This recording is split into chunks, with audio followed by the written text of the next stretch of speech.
And we're live. Hi, everyone. Welcome to the Literacy View. So, some of you have noticed that we have been posting all over the place about ConCon. ConCon! Controversial conversations, ConCon Live. So, thank you for joining us. We're super excited to do this. So let's talk a little bit about what got this started. Let's just give our viewers like one more minute to like come on, and I'm also sharing the link in multiple places. Also, I want to ask our listeners, please, the only way more people could learn about us is if you share our links, right? These algorithms are crazy online. Faith and I don't have $1 million to spend on these crazy fake news algorithms. So if you could please share, wake up your friends, text them, tag them, please. We need you all to hop on. So we're waiting for a couple of seconds to hop on, and Faith, now I'm sharing the links and you could get a little wild. Faith, I want you to be a little wild tonight. Just 2 seconds ago, I didn't see Faith's face. She was here, then she disappeared. It's amazing, though, how much Faith and I are able to do as a self-funded podcast. We don't have any great minds or knowledge this or knowledge that, or Faith, who's helping us? Nobody. So that's why we don't want to waste people's time. So I want to get started. We're not going to talk yet about the articles, but I do think we could give a little bit of the backstory. So, we've been seeing a lot of posts on social media about articles where there's one side presented and then people are disagreeing. And it's very interesting because there's a lot of almost arguing within the science of reading movement. And I'm seeing more of it now, I suppose, since more people have come on this side. And so now we're trying to fine tune things. And as these articles start rolling out, some of it just doesn't make sense to me. Some of it is, I have to say it's very interesting to see some of the viewpoints. But, between us, Judy and I have lots of years in. My name is Faith Borkowski, for those of you who don't know, and my co-host, Judy Boxner. We've been doing this for a long time. We're educators. We are real educators, real teachers, letting loose about what goes on in education. And behind the scenes, I share articles with Judy. I'm like, look at this. Faith is always, wait, Faith. I could be on vacation. Like this weekend, I was in Miami, and Faith said, Judy, did you read the article? She just asked me now. Yes, I read the articles. Faith sent me 6 articles. And you know what? I'm just like you guys. I'm just trying to get through the day. But, we're very passionate on the Literacy View as educators to bring research into those classrooms. And when we have questions, we're very honest and we want to discuss them with each other, discuss them with the researchers, and then see what does that mean for our classrooms. Because it's really not about me. It's not about Faith. It's about those kids. And one thing I want to mention tonight, please, this is an interactive event. You can post in chats. You could post on our Facebook group. We're going to be reading everything all over the place. So get ready. One of the best places to be on tonight is our YouTube channel. You definitely want to subscribe to that. You also want to follow our website, theliteracyview.com, Faith and Judy at theliteracyview.com. Subscribe, because that's where we send our newsletters, all the secrets, all the bonuses, all the prizes, all the latest updates. So remember, the chat is open tonight. No comment is too spicy for the Literacy View girls, right? Faith, aren't we the Spice Girls of literacy? That's what I was told. So let's get rolling here. All right, let's do it, Faith. So first article up is what's really behind the Southern Surge. And this one was by Natalie Wexler, October 7th. And just to give a little backstory, this Southern Surge, there are 4 states that seem to be taking the lead in literacy. and that would be Mississippi, Alabama, Louisiana, and Tennessee. So there's a lot of talk about how they're doing it, what they're doing. And Natalie Wexler wrote this article. And I have to say, as I was reading it, there were things that just did not make sense to me, quite honestly. Yes. Boom, and I just wanted to share my thoughts. Maybe some other people have different views, but she was talking about this oversimplified situation. And what she means is all the articles that have been written about this Southern surge emphasize that phonics was at the forefront. And it seemed like people who were interviewed, leaders in the state, leaders at the district level, all seemed to point to phonics.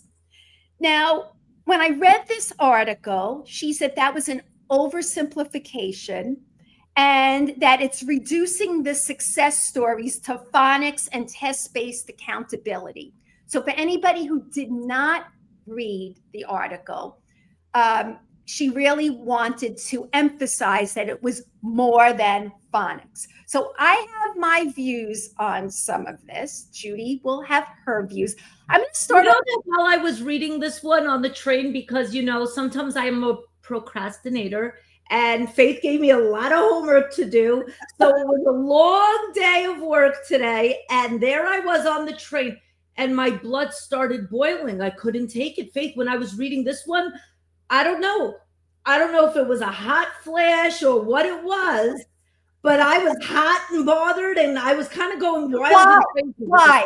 I'm going to tell you after you tell me. I'm afraid to tell you why. I'm afraid there's a lot of people that are jumping on and seeing it, and I don't want anybody to ever think that this is personal, because it's not, about attacking people, but it's about things that really bothered me. Because the first thing that really bothered me is, where's the research? I need a lot of research and data when I'm reading something. Faith has spoiled me. She has made me so accustomed, but I think it's been like the gradual release of making me really understand that data is at the core of actually my thinking right now, right?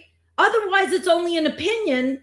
And what I saw was a lot of opinions, but I didn't see a lot of the research. And the other thing that's starting to bother me about education in general, there is a value in educational journalism, right? It's a job. And there's fantastic people in that field that break news in education all the time, right? The literacy crisis was even further exposed. I mean, the Literacy View did it first. I'm not going to lie. And there were people even before us.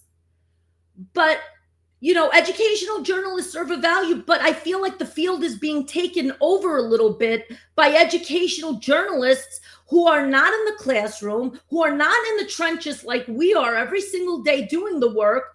And they're saying things that sound like it's backed in research, and I'm not quite sure if it is. Good. I'm so glad you said it. So, okay. So right away we're thinking along the same lines. So, oh my God, Faith, can you believe? Are you proud of me? Am I getting a sticker, a gold star? What am I getting? A dojo point? You're getting a check mark. So yes. So here's what really bothered me. I feel like this article was opinion, and that she asked Karen Vates for her thoughts on this. Now, instead of going to Karen Vates, who, for those of you who don't know, she talks about curriculum quite a bit. And we're going to go into an article with her also, the Curriculum Insight Project. And so if she really wanted to get to the root of this, why wouldn't she go to the people she's talking about, the district leaders, the state leaders? She quoted them, and they all seem to emphasize phonics. But you know what? They're in that district, and they're making the progress.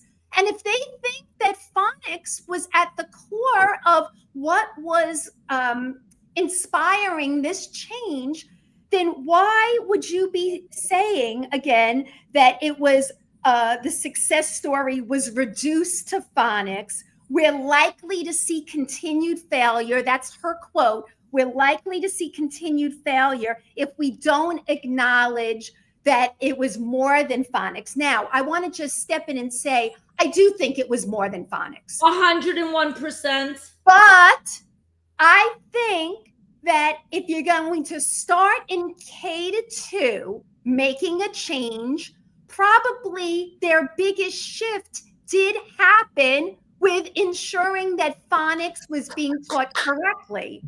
So wait, Faith, I'm going to hold you accountable. Here you are on the air and you probably don't have it at your fingertips, but I want us all to get into this habit. Is that an opinion or is there research to support what you just said? Oh my God. So again, I'm going by what I have heard the people interviewed say. I'm not in the district, but in reading lots of articles about this Southern surge, as it was coined by Karen Vates, it seems as though the people who were interviewed all seem to say at some point that there was an emphasis in phonics. And so I kind of feel, why would you downplay that if the people right in the district really feel that that was a big part of what made them successful? And I hope that people from the districts are watching the Literacy View, or if you know people in those districts, share this episode with them. We're going to download it. But I think Faith is 100% right.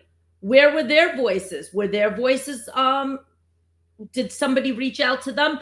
I think that people have agendas. I have to be blunt. I have to be honest. And it's my obligation to our viewers who are counting on us to find answers. I think people may have agendas. And I don't work for Haggerty. I don't work right now, not yet, for any of them, not for foundations, for none of them. I don't have an agenda. I go to work every day and I work with whatever program is thrown my way. It could be anything. But I think that people have agendas sometimes. And I think that people have biases sometimes. And I think people want people to believe what they believe sometimes without giving the full story. It's like in the classrooms, there was the story of the 3 little pigs, and then there was the wolf story. I feel like this is somebody else's story, but where's the full story? So Faith, how do we get the full story? So, again, I'm going to point to the article. Natalie Wexler said to include more nuance.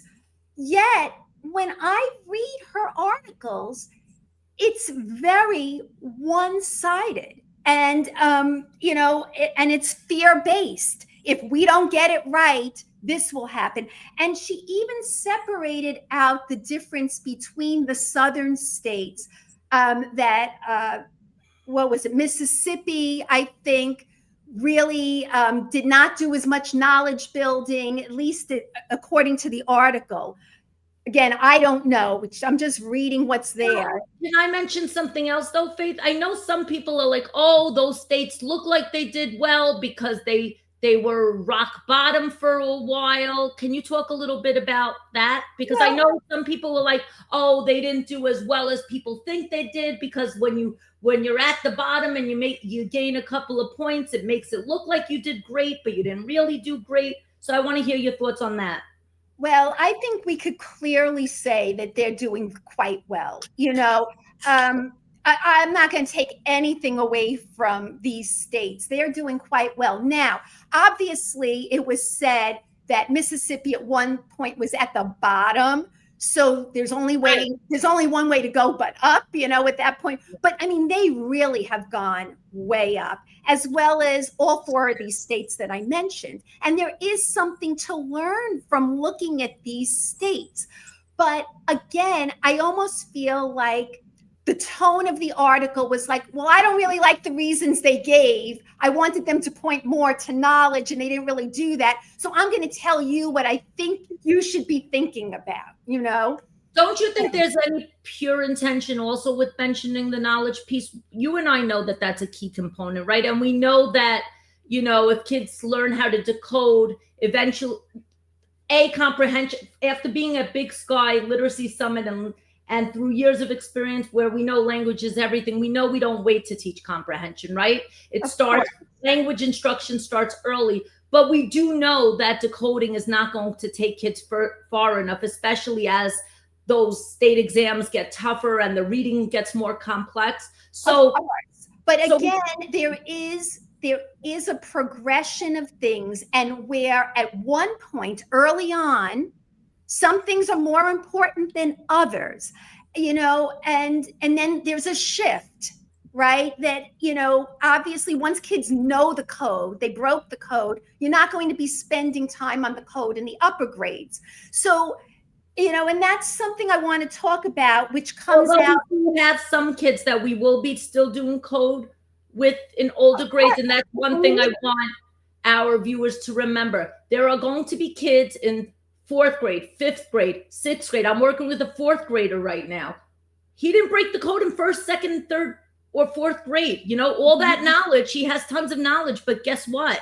He's not able to show how much knowledge he has on those state exams or on a daily basis because he wasn't given code instruction. So let's remember, and that's my main thing, is knowledge is important, but let's not diminish the value of those foundational skills.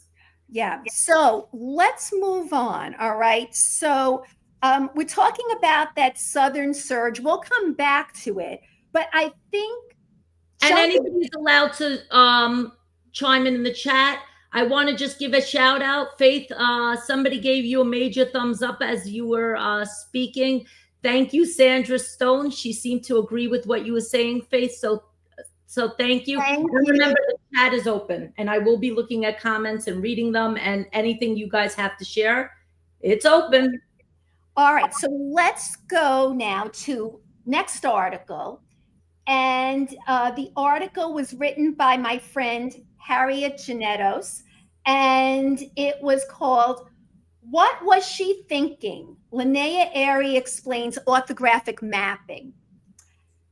The backstory of this is that there's been a lot of conversation, controversy about, do we teach all the components of reading instruction at once, or do we focus on phonics first? So there's an expression, multi-component instruction. And Bruce Howlett, who was on this show, has stressed the importance of multi-component instruction. But Harriet has been saying for a long time, and I have to agree, is that there is a progression. Now, in her article, she talked about her conversation with Linnea Airy. And, people have been quoting Linnea Airy saying that she changed her position. She really didn't change her position. What she did was she started to talk more about the importance of morphology, and that the meaning ingredient is critical. That's the bottom line. The meaning ingredient is critical. However, from this interview with Linnea Airy, I want to just take a quote from it, and then I'm going to bounce it to you, Judy, what your thoughts are. It says in the article, "Acknowledge the cognitive load inherent in the tasks. Structure these tasks by paring down lessons to reflect core principles. Simplify the whole process as much as possible." Bam. I mean, if we just take that with the cognitive load theory, you can't do everything all at once for beginning readers and for struggling readers. As much as it's important to bring in all these components, it's virtually impossible with a kid just learning how to read to incorporate everything all at once. And, Harriet maps out some suggested steps, and I would definitely agree with her. What are some of your thoughts, Judy, on this multi-component instruction versus just, starting with phonics and then slowly building in some of those other pieces. When you say other pieces, I want you to get granular, Faith. What are you referring to? Because I want to make sure we're on the same page. So morphemes, morphemic analysis, vocabulary in general, sentence structure, using the context of a sentence to help with some of those things.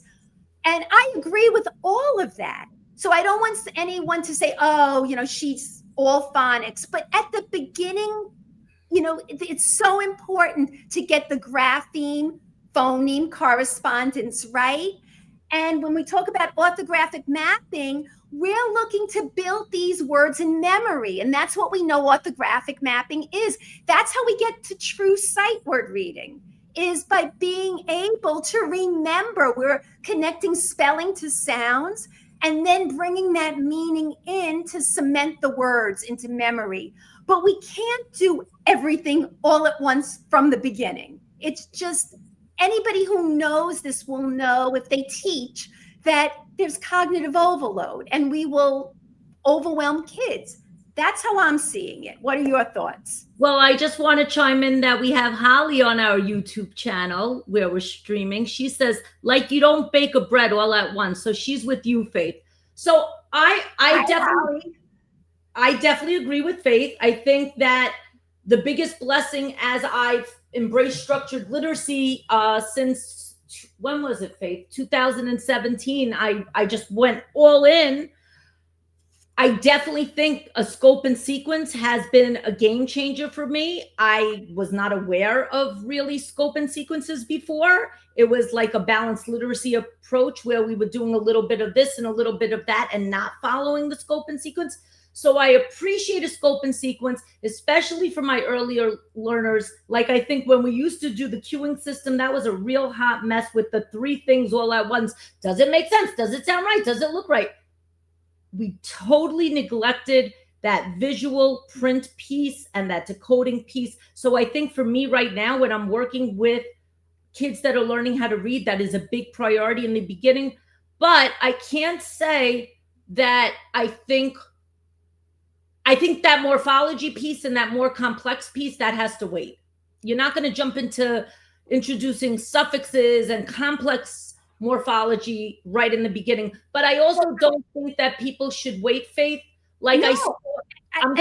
Wait, let me just give an example. So I saw somebody working hard in a classroom on phonemic awareness, and it was in conjunction with teaching sentences. And I gave some feedback that, you're working so hard with one word at a time, but a sentence is still a sentence. And I showed some scooping for the sentence to talk about phrasing and fluency, and also being able for kids to remember, because at the core, words still do connect for meaning. So I did make that connection, because the kids were so lost when the teacher was just doing one sound at a time. And the kids were like, they didn't even realize that they were working on a sentence. So I hear what you're saying.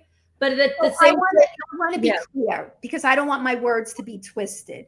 Are you accusing me of twisting? No, I'm not accusing you. What I'm saying is, if you are sounding out the word cat, and that's a very basic word, there's no reason not to bring in and show a picture later of what a cat is, and to talk about, and then maybe put an S on the end, and then talk about, well, when you have more than one cat, you have cats.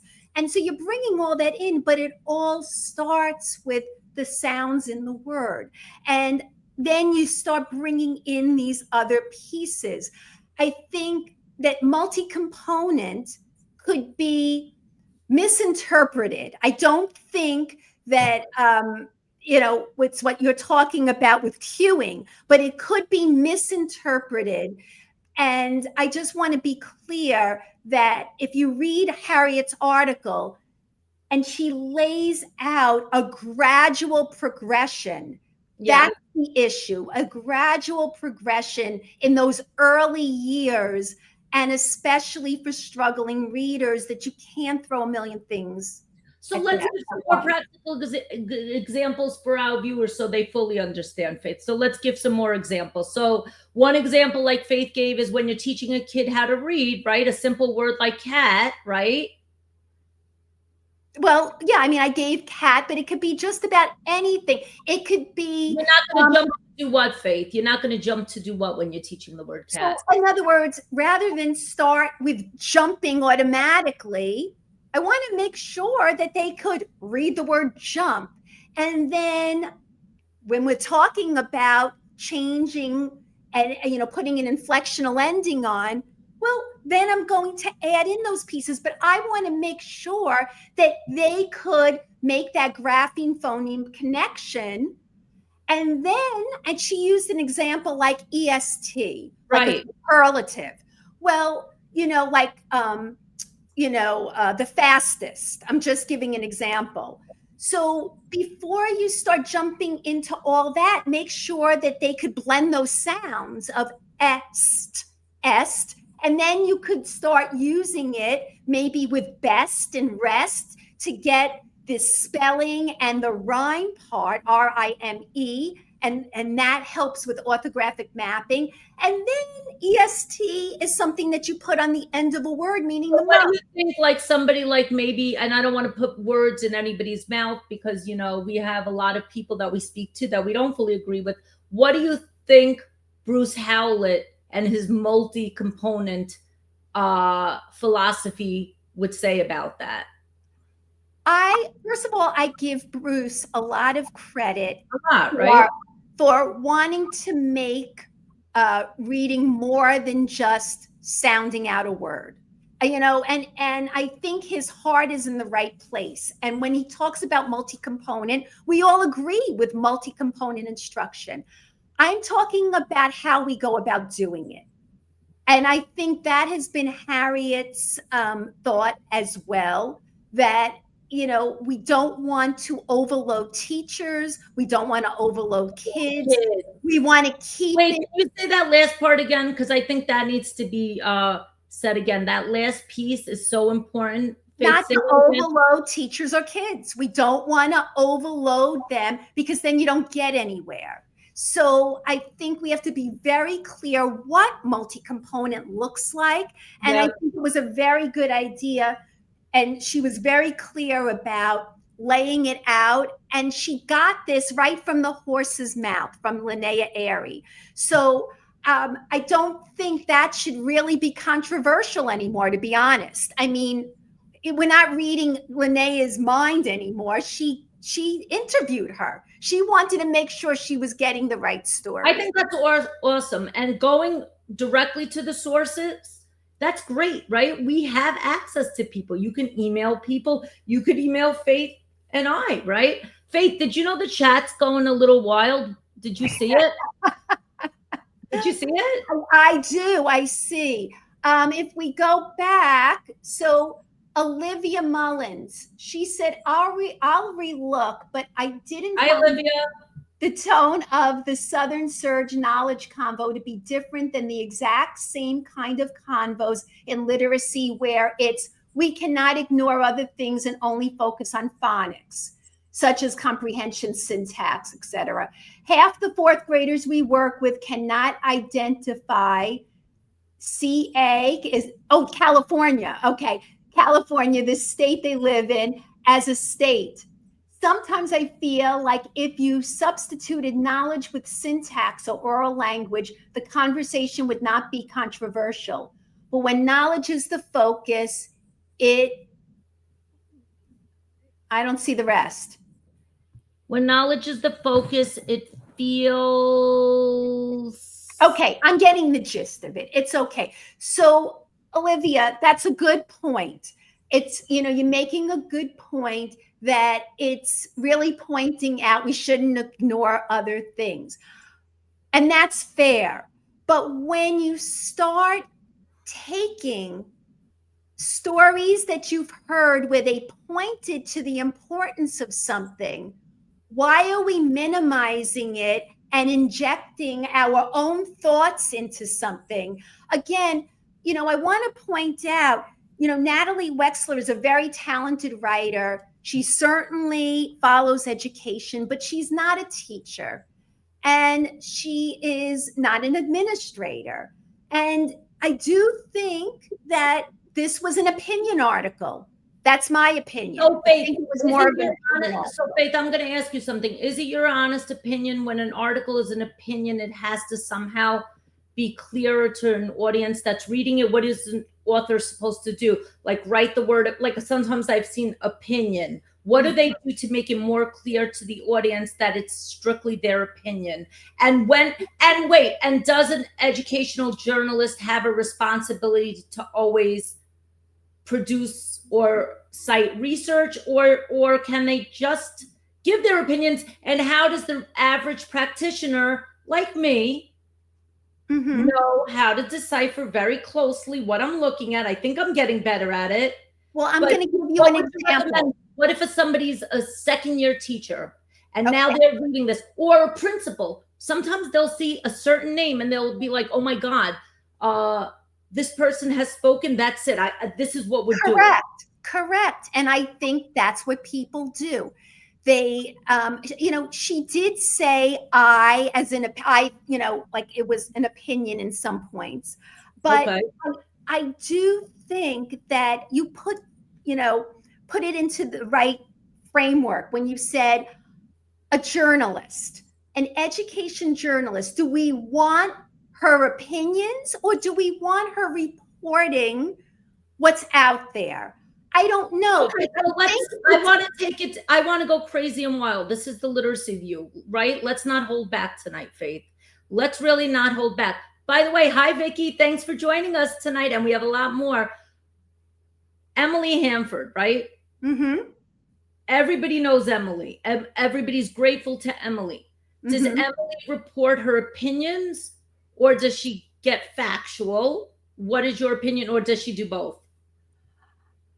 Quite honestly, I do think she's a little more careful about presenting.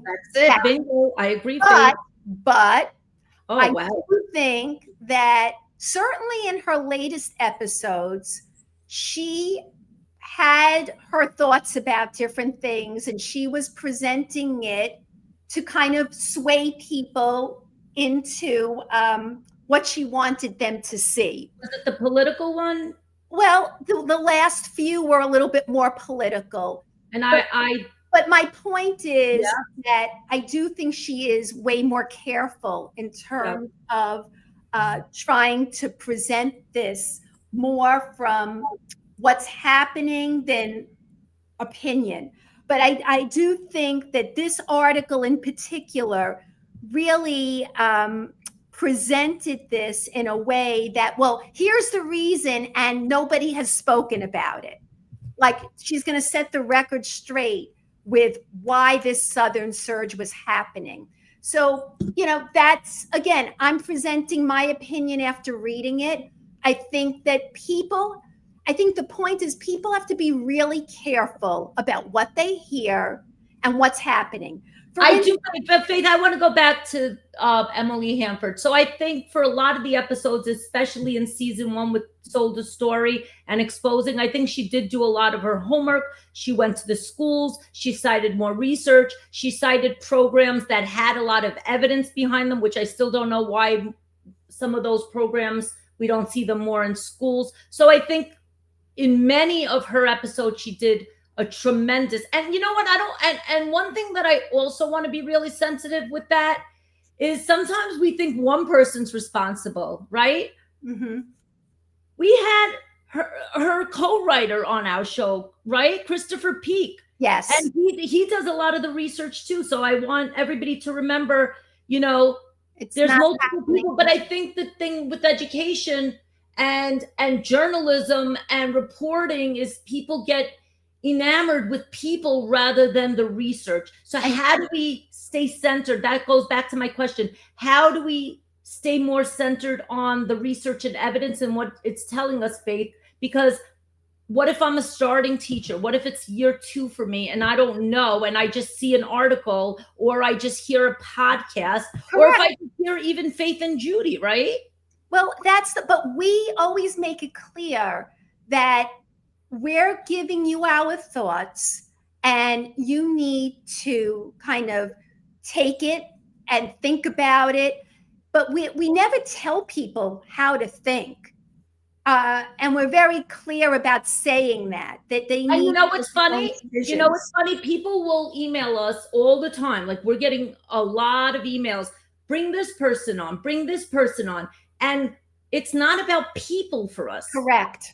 Stop telling us, oh, you need to bring this person on. Yes. Tell us there's this research that came on, and we think this person would be able to speak deeply about that research. Correct.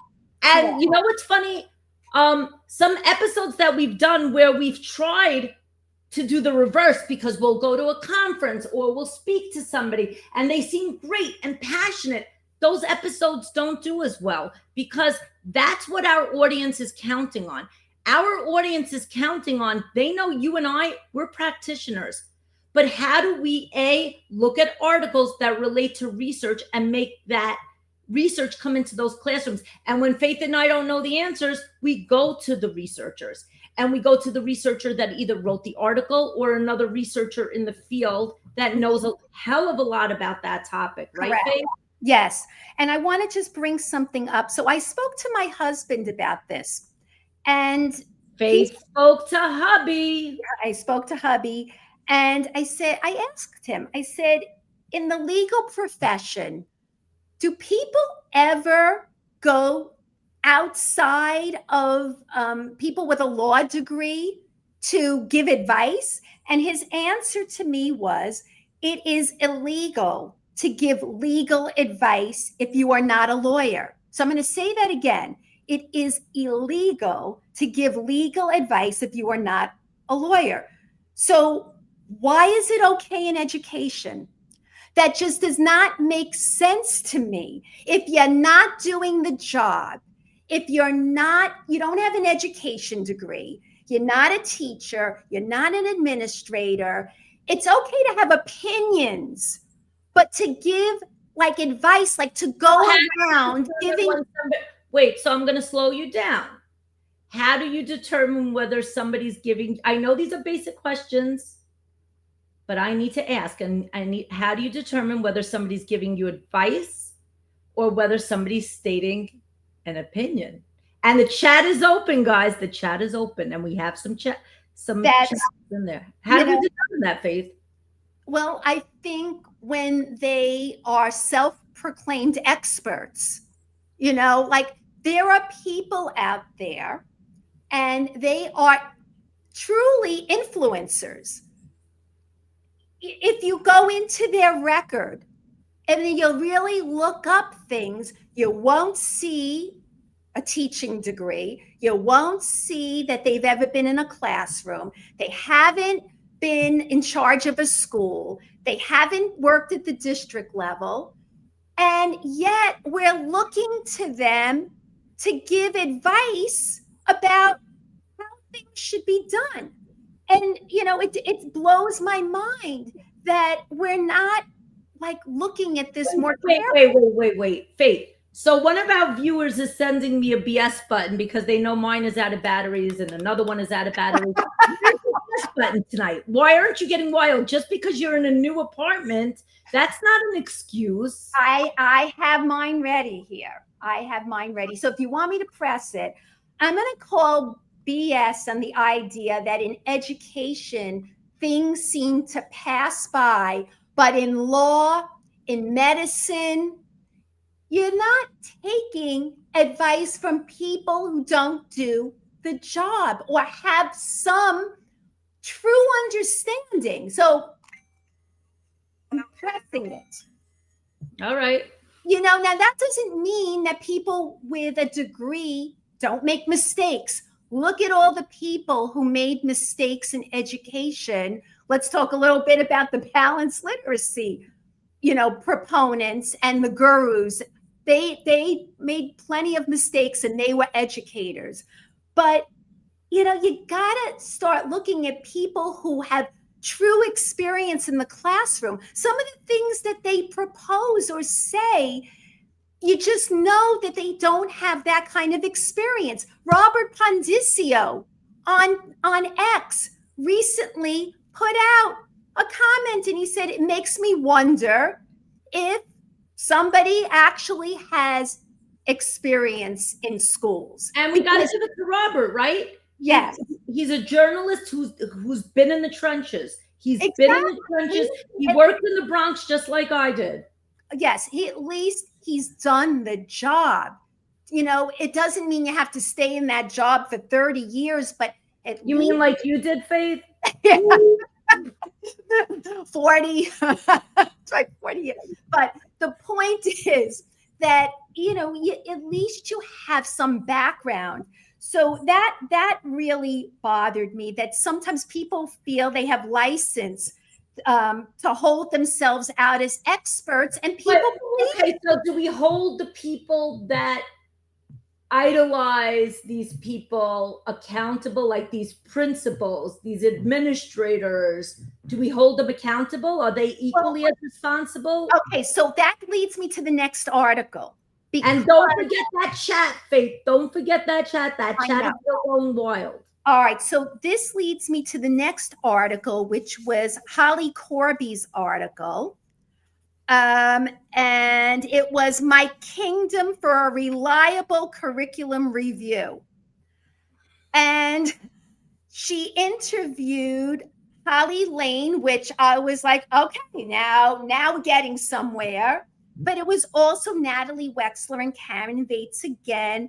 And and I'm wondering, when we talk about a reliable curriculum review, why wouldn't you go to professors, researchers, academia? I didn't understand why 2 out of 3 did not have the credentials that I think should be making these points clear to us. And it said here, she mentioned in the article, and it was an interesting article, but I do think that, it was said here, it's like doctors. This was what Holly Lane said. It's like expecting doctors to run their own drug trials. Right. Okay. And the idea of this article was, Holly Lane was saying there should be some type of federal entity that maybe does checks and balances on what's, being passed as a curriculum review. It's like the Wild West out there. All of a sudden, I could say, yes, I know everything about what curriculum should look like. And what really gets me is, and we've spoken about this before, Judy, curriculum is different from program. So now if you look at Holly's article, they were talking about it as if it's the whole curriculum. But what really they were talking about was that the program evidence is really not always there. Can you slow down? So we have a lot of viewers who just joined the Literacy View a couple of months back. Mm-hmm. Not all of them saw the episode, which is brilliant, with our friend Maureen Ruby. Can you remind all the viewers, before we get deeper into this, the difference between curriculum versus program? Let's get basic. All right. So curriculum is your blueprint. It is what you need to teach. Curriculum is the blueprint. A program is the tool to help you to teach the curriculum. But the way these curriculum publishers want you to think is that buying a program, you have the whole curriculum right there. That's the problem. When people are reviewing this, they are reviewing a program that's supposed to be the whole curriculum. That's not what it's supposed to be. You need people like Maureen Ruby leading the charge, having people at the district level and teachers saying, well, you know what? That's a really good thing that needs to stay in. But maybe this Okay, I'm going to play devil's advocate. Not everybody has a Maureen Ruby. That's not right. not every superintendent is as involved. What do we do? So now the problem is you have people looking at what other districts are doing. They're in leadership positions and they're saying, well, if he bought this or she bought that, then I should do the same thing. And they're not. That is exactly what I'm seeing. People aren't putting any thought into anything. And I'll give an example. We know there's tons of evidence between Think SRSD, right? We've had Karen Harris on. We've had Steve Harris on. We know there's tons of research and evidence. Why am I not seeing it? And we know Leslie Lord and the brilliant work that she's doing with Steve Graham. Right, Steve Graham, sorry. So why am I not seeing more of it in the classrooms? I hear everybody just going for one thing, not asking how much research is behind it. And also, I think there's something really important that we have to mention. There's a big difference between evidence and evidence-based and research-based, isn't there, Faith? Well, in Holly Corby's article, she mentioned that program evidence is often a low priority for decision makers. That's a shame. With this whole science of reading movement, and they're still not really valuing the research. That is a low priority. I'll tell you why I think so. By the way, let me read some comments. We have a comment. It says, it's all about the money. We also have somebody who said, yay, love Think SRSD. We also have another comment. I just pressed my BS button. And we also have a comment from before. Still, there is a crisis, and I still see these things constantly happening in terms of the whole knowledge and phonics debate. So some people still have unresolved emotions. So hopefully maybe we'll spiral back to that. Oh, Doug Peterson just came on. That's what Doug just said. Okay. Trina Spencer and I have noticed that it is very much a popularity factor. You bet, Doug. So Doug and Trina are our resident language experts. And he continued to say, when we talk about 20 years of research, the first question we get is, who else is using it? And so that is the indicator as to whether something is evidence-based. Yeah. So again, and he's absolutely right that it becomes. And the crowd is going wild. The hearts are coming. Doug spoke. There's hearts. A lot of people are agreeing. So tell us more, Faith. So, again, this goes back to, we're listening and we're allowing certain people to guide us into a certain way of thinking. Now, I like what Holly Corby was doing by saying, we need to really look at, curriculum review platforms. I don't think any of them are quite good, to be honest, whether it's Ed Reports or anything else. But what bothers me is when we start being led into a way of thinking, and there's no research necessarily behind it. Okay, so what's the solution? The solution is we need to hold people in leadership positions more accountable for their decisions. How do we do that? By saying, what is this based on?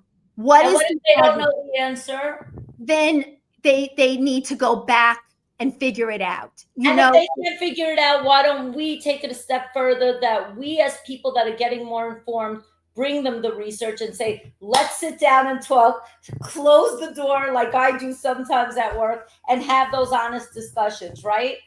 Let's be honest, not every administrator has the time to follow the research and evidence like we do, Faith, though. Okay, you know what? I disagree. I'm going to press B. You think that they're all following all the research? What about administrators that have 70 different things to tackle and they can't do it all at the same time? Can I tell you, teachers have, a job to teach in the classroom. It's the researcher's job to figure out the research.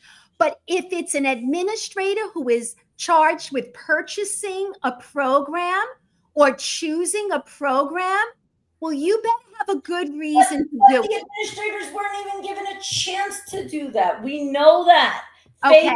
You know what happened right after COVID? That mandated list came out. And you're right. You're right. Programs that didn't have a lot of evidence behind them, but showed some signs of having evidence aligned practices got approved. And like Nate Joseph said, we shouldn't have rushed. We shouldn't have rushed. We shouldn't have rushed. We should have banned certain practices from coming into the classrooms rather than rushing to put on things that doesn't have years and tons of evidence. I agree. We rushed. And nobody's talking about that. We rushed, and what are we going to do about it? And then we hear about things that have a lot of evidence, like on Soldier Story, that we don't even see on the.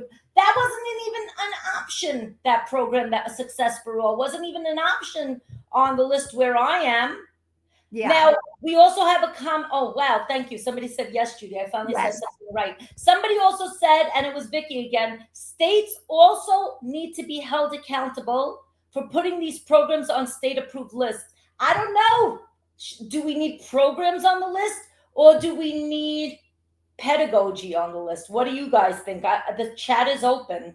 Well, I think we get into trouble when we limit certain programs and leave off others. Again, I think that that's a road that can be problematic, really. And we see when we limit it to these three core programs, and within a year, people have been saying that, maybe they didn't choose correctly. Okay, so you know what? I think that we all have a responsibility in education, right? New research comes out, people on the science of reading side or whatever side or whatever didn't come out and say, hey, new research came out, I should have shifted, and let me tell you why you should shift in your classroom. Don't you think that all these lists, just because something was put on a list, maybe should be revisited? Maybe this topic should be revisited? 100%. Why does something, because it was signed on a piece of paper, have to be now forgotten and looked at like it's like, whatever, like, what is it, the Constitution of Literacy, that we can open it and reevaluate and think about, did we make the right decision or not? I think that we have to stay responsible. Yeah. So moving on, because we could stay on this forever, we're going to go to our next article. Why have books disappeared from many ELA curricula? And this one is by Curriculum Insight Project and Karen Vates. And the gist of this is about whole book reading, and that we don't really see books anymore, that we see excerpts and we see, short pieces of text, but not whole books. I happen to agree with her that we need to start thinking about kids reading books. What I don't think, just give me 1 second, Judy. Oh, I wasn't even saying anything. I was fixing my hair. Okay. Sorry about that. Getting back to this, like I said, I do agree with her about seeing books. What I don't agree with is that she couched this whole issue as if there are people that are anti-book. And she even used that expression in some cases, that, if you challenge any of her thoughts, well, then you're anti-book or anti-knowledge. Who would be crazy enough to be anti-knowledge or anti-book? What teacher would ever be anti-book or anti-knowledge? Again, it's this way of manipulating a conversation to go in the direction that kind of feeds into a certain narrative. That's what I object to. So I'll give you some thoughts in this. So then she was talking about ed reports, and I agree that certainly there are things that Ed Reports could do better. But she couched it as book light, meaning that if a program uses excerpts in it, that it's book light. Well, I don't know about you, but I've used core programs and we still used books as well, besides the excerpts. So that is something I just didn't understand. Just because you get a basal program, and again, we could talk about the value of a basal program or having problems with it, but why would you say that that's not included books? And that's the problem. Let me finish. I just want to finish. Talking for a while, Faith. But I didn't get to what I want to say. Let me just finish. So the issue is, because Karen calls it a curriculum and not a program, when she talks about this being book light, it makes people think that you don't bring books into this in addition to a program. And that's the problem. Anytime I've used basals, I also had books too. And that's part of sitting with your district and talking about your curriculum. What did you want to say? Because that was something that was important in my mind, that the reason that there's this controversy about pro-book, anti-book, pro-science, you're anti-science, pro-knowledge, anti-knowledge, whatever it is, it's because we're not looking at curriculum for what it is, the blueprint. By the way, before I say anything, we have a comment in the chat. Karen has never been in education either.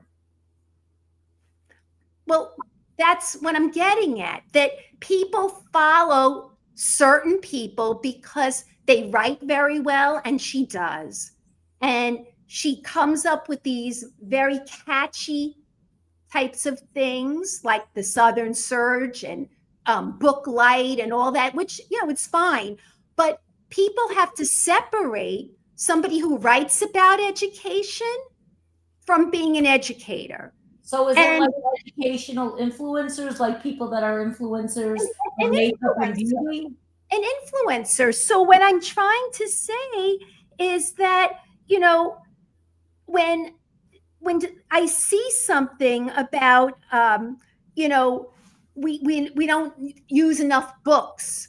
Well, Jocelyn Seymour came up with a podcast and spoke about this. And she is an administrator and a teacher and has an education background. She talked about the value of using short books because kids don't have the stamina sometimes to get through longer books.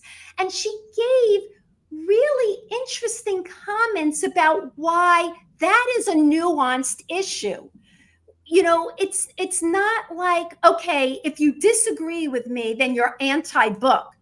No, for some kids, maybe they can't handle a long book. Maybe it's better to use something shorter to get something across better. All right, my turn, Faith. Go. All right, I'm going to have a couple of seconds here. So Olivia just said, but she's accurately describing how the ELA programs are treated in many schools. If it's not in the core curriculum, it's not done. And I have to say, there is some validity to that. What I see happening in the trenches is people are literally looking at a literacy block like we need to squeeze in this and that and that and that. And some of these programs that were chosen probably weren't as highly evidence-based or quality either. And yes, many of them have short excerpts. Some of them have books. Some of them have passages. It's a problem. It is a problem because kids are not enjoying hearing full read-alouds very often anymore. And that does not mean that there's no value in excerpts. They have a role in education as well. But I am seeing a lot less read-alouds. I'm seeing less time allocated to rich read-alouds. And we know how important those are. 100%. And those were a big part of my classroom where, we were getting deeper into comprehension and, really digging into a text on a much deeper level. And that is a concern, Faith, because a lot of these programs that have been pushed into classrooms are not amazing. And yes, Faith, like you just mentioned, it's the responsibility of when we design our curriculum, which is not a program, to think about these things. But what if that doesn't happen? And what if we're just trying to quote unquote squeeze things in? And what if our kids aren't having those rich read aloud experiences? Or what if our older grade students aren't having those book club experiences and so forth? It could be a valid point. Okay, but then you have a program that needs to be worked with. You have something, again, that if you look at the program as, okay, this is it, that's our curriculum, well, that's what it's going to be. So if there's a flaw in the program that doesn't use whole books, and like I said, I agree with her that whole books should be used, but then, there are programs out there where they do use whole books. Some programs do not. But she was very critical, let's say, of the Reading League that evaluates certain programs like Wonders and gave it high reviews. Into Reading gave it high reviews, because she was saying, well, how could you give it a high review if it doesn't have whole books? But the people at the Reading League are educators. And so that's the difference. They're not looking at this as the end all. They're saying there's value to some of these programs. These are the good points.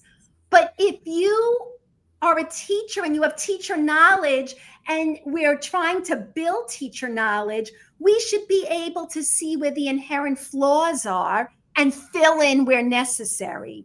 I wonder if there's a lot of research to talk about what's working better for students. Is it short passages? Is it read alouds? Or is it a combination of both? Do you know if there's extensive research being done on that? I don't know. But there certainly is I value. think there's value in both. Yeah, right. There's certainly valuable short stories to be used. Like I said, Jocelyn mentioned the idea that the kids that can't really, they don't have the endurance to last through something. I think I'm going to say something a little bit maybe controversial. I think also sometimes people are so obsessed with state exams, and state exams don't have long books. Yeah. And state exams have short excerpts. Mm-hmm. So could that be a part of the puzzle? No, we're teaching to the test. So that's the problem. So some of these companies model their programs after the test. And so these kids are just getting kind of like test prep. It's flawed. I want to give a shout out to Ruth Rosenberg. She's been given some great comments. She has some really wise words tonight. She says, never, please, never give up those read alouds. And I agree with her. I agree too. Are you kidding? I read to my kids, first of all, my own children and my students every day. So, but again, if you are doing the job and you know the job and you were taught correctly, you're going to know that's important. And okay, Faith, I want to take it back. What do we do if we were sold another story? Mm-hmm. And we were given programs that we don't think work. So now we have to spend 30,000 hours creating a curriculum because we were given damaged goods? No, that's always our responsibility. We had Maureen. But it's not a fair responsibility if we were given something that's so broken to begin with. No, so you try to get the best one you can out there. You try. Now, best is relative to what is included in your curriculum. So if you know your curriculum should have A, B, C, all these pieces in it, you're going to try to find a program that obviously covers that, but then you're still going to have to fill in, and you might have to pull things out because usually these programs are bloated. So what Karen says, she's right on many points. She is correct. They are bloated programs. They do this to make sure they're covering all their bases. But what's ignored here is the teacher and the administrator in terms of what they should know. And they cannot depend on ed reports. They shouldn't be depending on the curriculum insight. All right, I want to ask you another crazy question, Faith. How many years do we have to wait to assess is something actually serving the best interest of our students? I'm starting to see major gains in my school and in some of my sites. How long do we wait until we say, you know what? Adios. Okay, well, that's always been in education, like in politics. In, they're out. Don't even go there tonight. Well, no, but it's the truth. It's the truth. You know, at 1 minute, you know, 1 point, they're in, and then we do this, and then all of a sudden it's out. What I do think is we talk about data. We have to track progress. There needs to be a reason why you would toss something. Did you give it, you know, the best effort?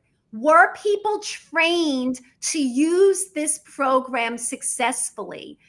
In using this program, did they find holes? Should things, you know, be looked at?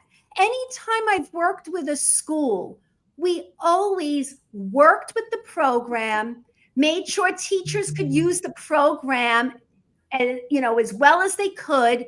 But then there are always weaknesses. I don't care how good a program is. There are always weaknesses. But if you know your curriculum, you'll know how to fill in. Faith, there's some good comments. Doug just gave a nice comment. Can you read his, please? And then Vicky also. Go for it. All right. So Doug said there is strong research for both.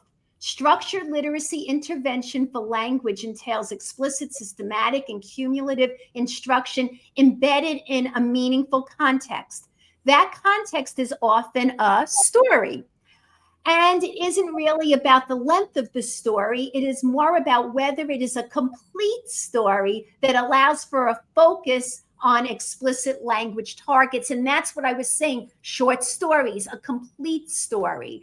So, you know, I think what he said is absolutely correct. There's value in both, but to say that people who use this and find value in short stories are anti-book, that's just creating something provocative.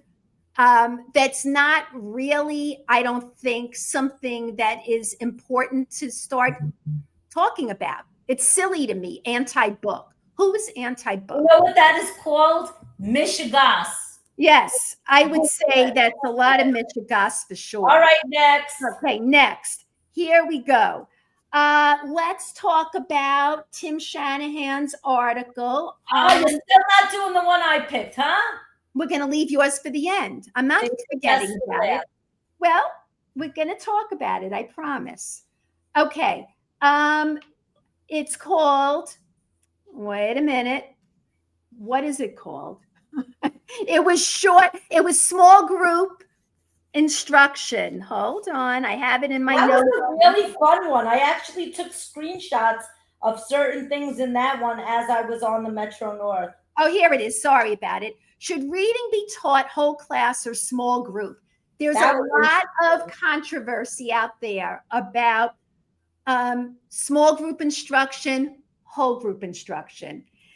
In a nutshell, got me wild. This one got me wild and crazy because this is one that's always discussed in the trenches at work. Teachers have it on their mind. Teachers and principals go back and forth on this one. So I can't wait to just jump in on this one. So go ahead, jump in. What do you want to say about it?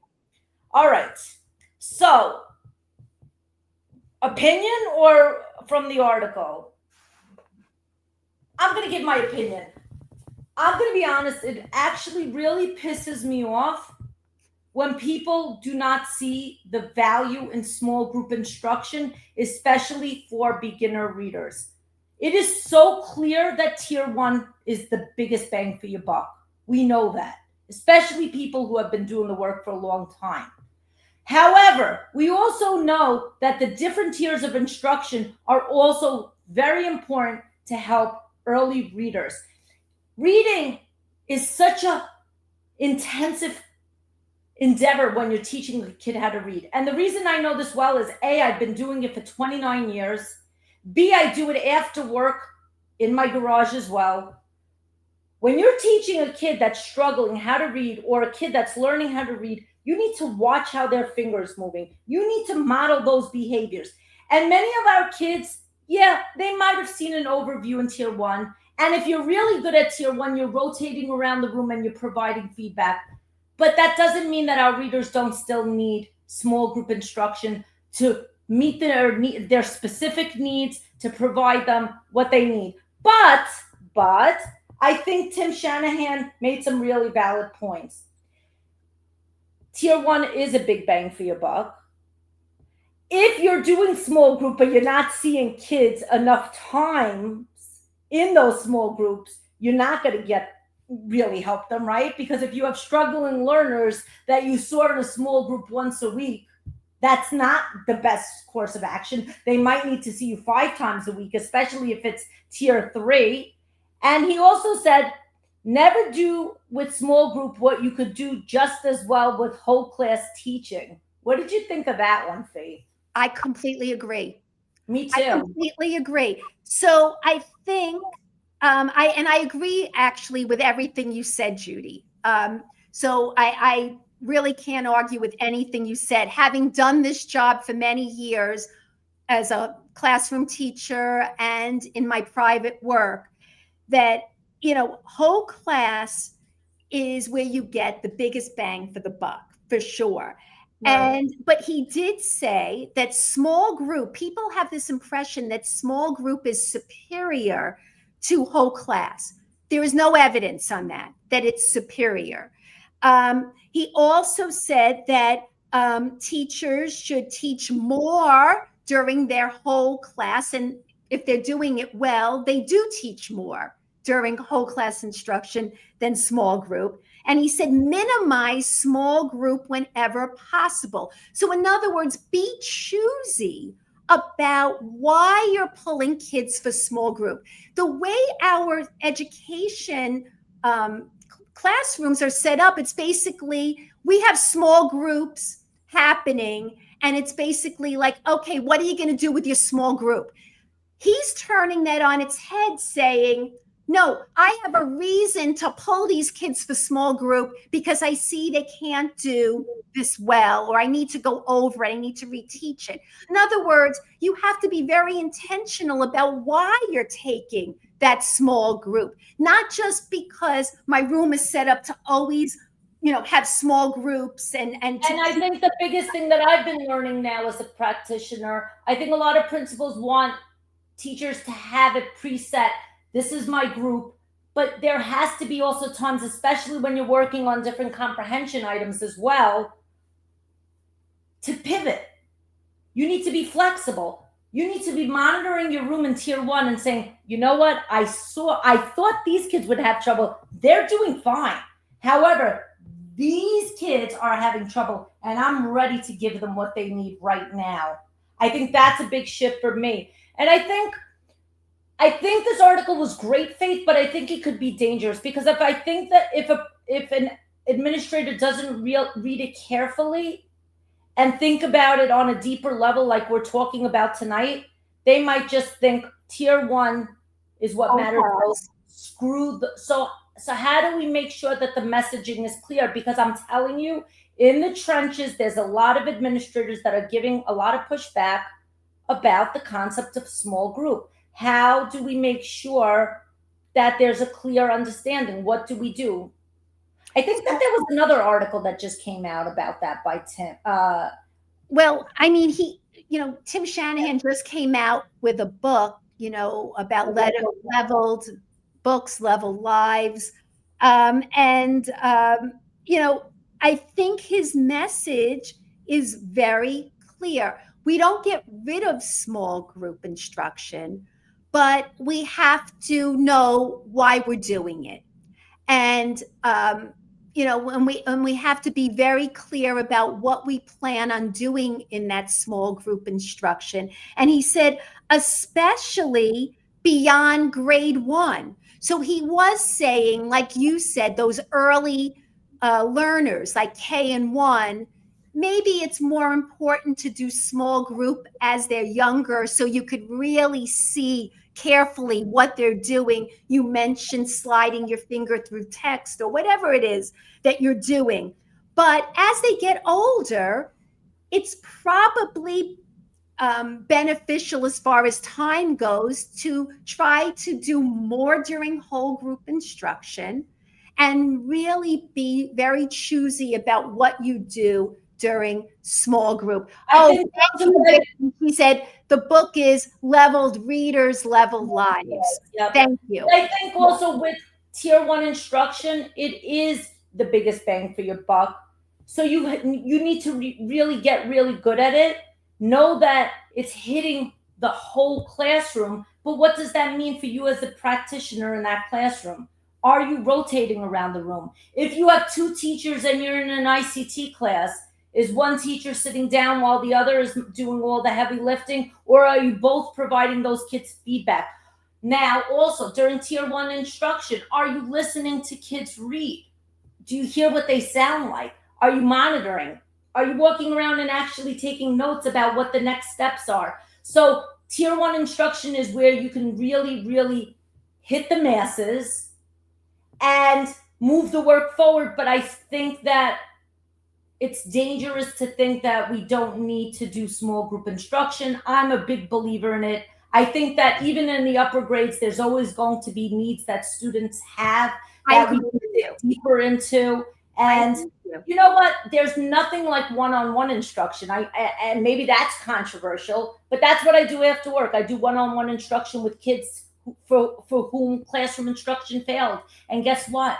Very quickly, because I work with these kids, they're in and out. They're in and out. They learn how to read really quickly. And that's the other thing that I'm learning by seeing great resources that Faith's introduced me to. She shares a lot of her stuff. She's given me a lot of her tutoring resources.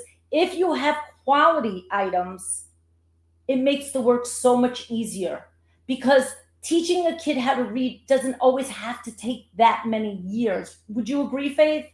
Yeah, well, again, and expensive is not always the answer too. I could tell you that over the years, and you know, I've been doing this for so long, I bought a lot of things that, you know, people said were great and they were really expensive and they were not as good as some of the things that I bought that were a lot cheaper. So it's not about how much something costs. A lot of things are better, and we'll have another ConCon on this, I'm sure. But ConCon is now a new tradition, so don't copy it, copycatters. You know, we like to break news. We like our Takeaway Tuesdays. We like our ConCon, which means controversial conversations. We have a little TM, so don't copy. Yeah, but I just want to bring out that as far as doing the one-on-one, yeah, if you have the right tools and you are trained very well, you'll be able to use that tool successfully. And that goes back to obviously what we talk about, teacher training, professional knowledge is so important.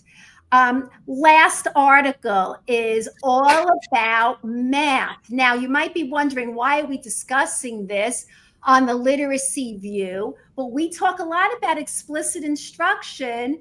And this article was on illustrative math. And I'm going to turn it over to Judy because she's the one who wanted to really discuss this.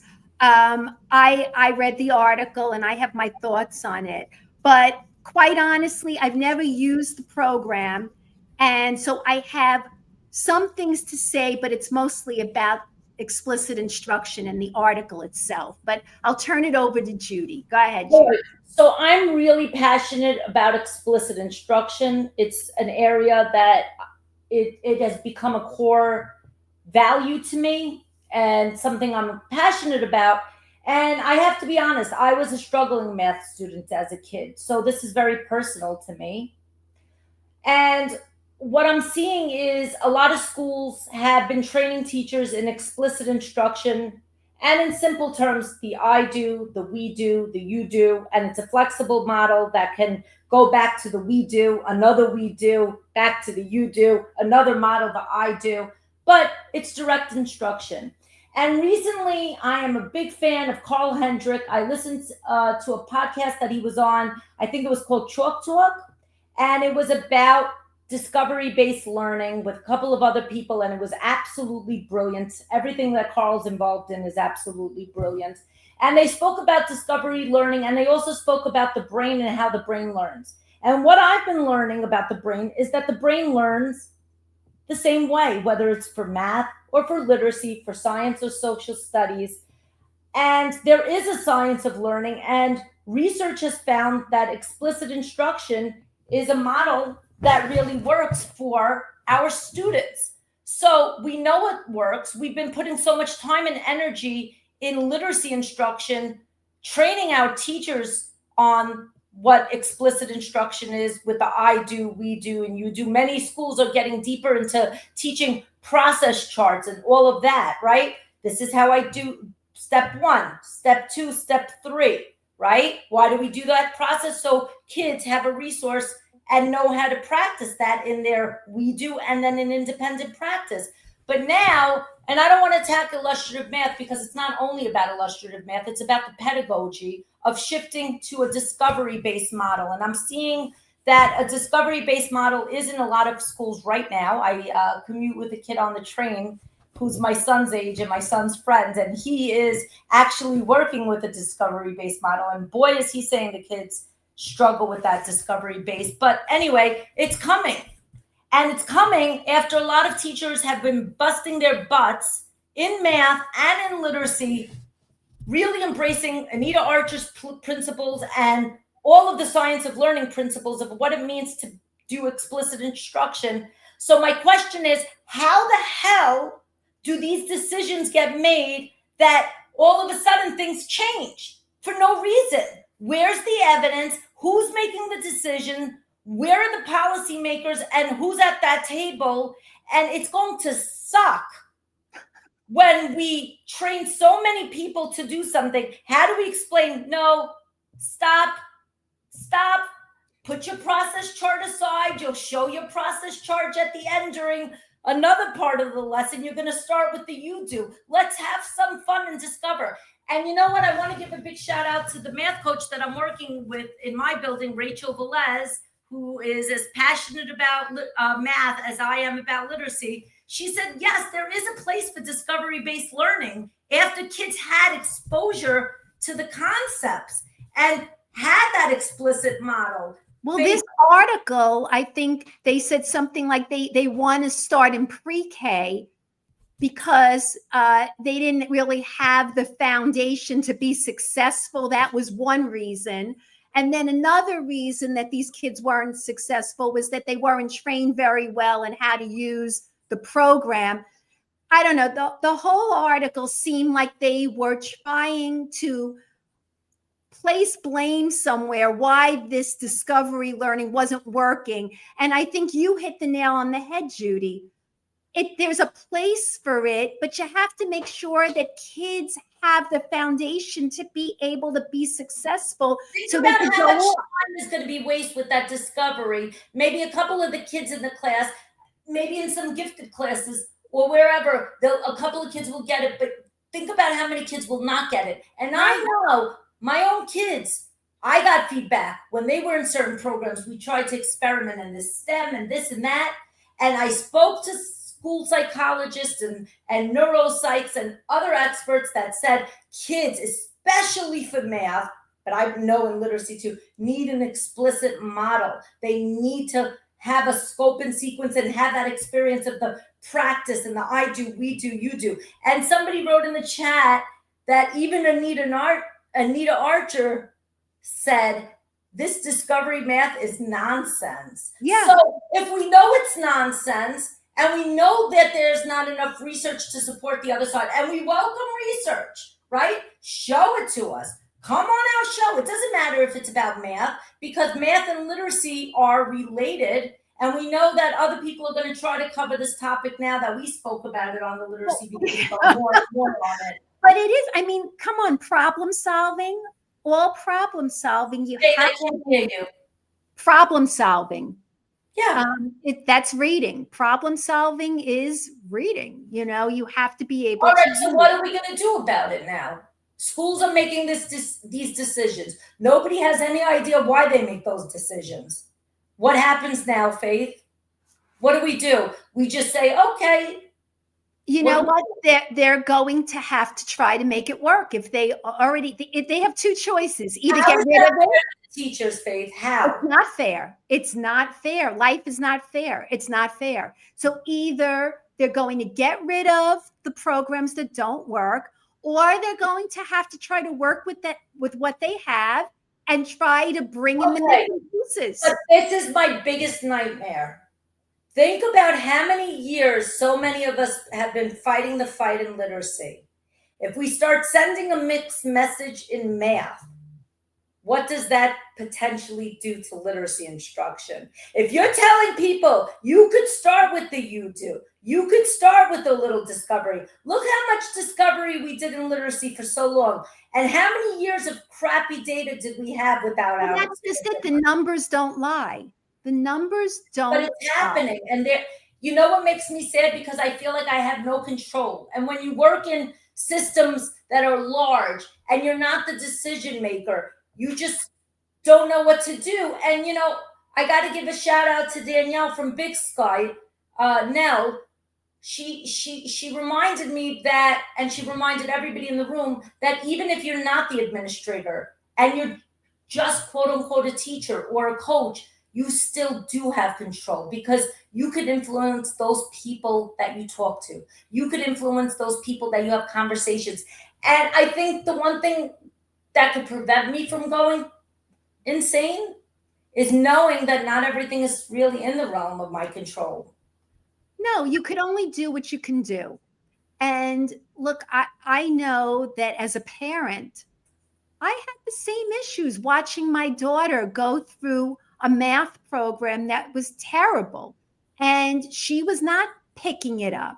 I had to go back and start doing the facts with her, math facts, and giving her some basics so that she could do the higher level math. All right. So my question to you, Faith, say these discovery-based models start coming for math.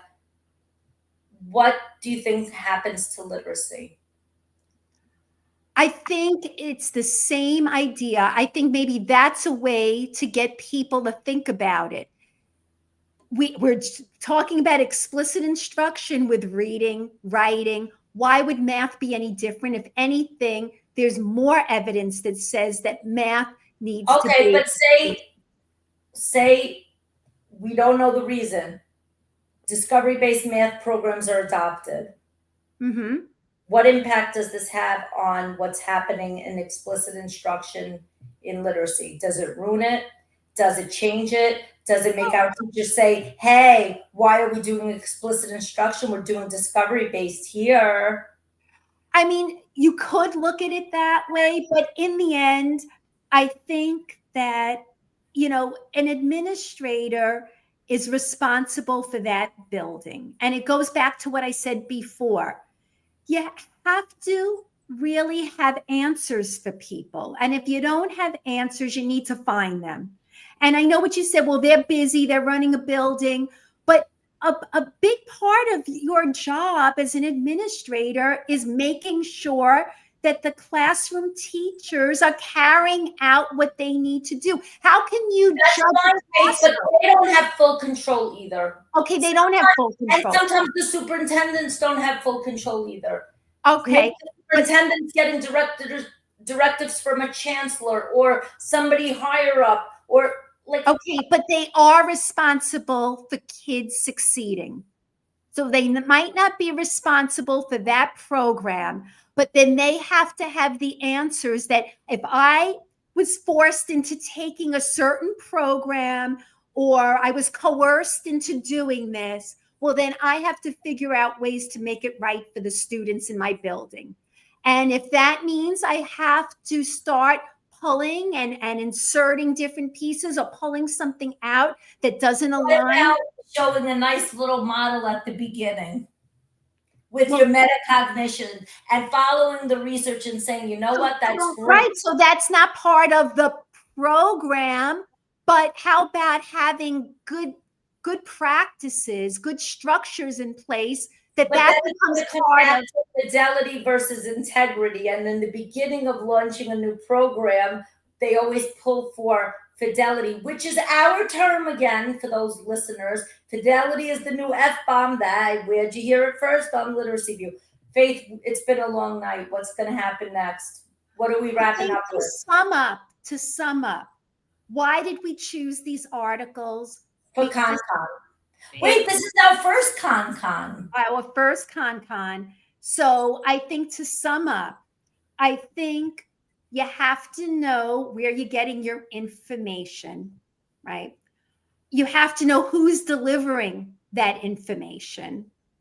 You have to find out if there are agendas. Do people have a certain preference for something, and it comes out that you have to really be clear about, and like we said, not following people, right? Well, yeah, money, right? Follow the money, but also trying not to be so enamored of edu celebrities and people, and really knowing what you're looking at.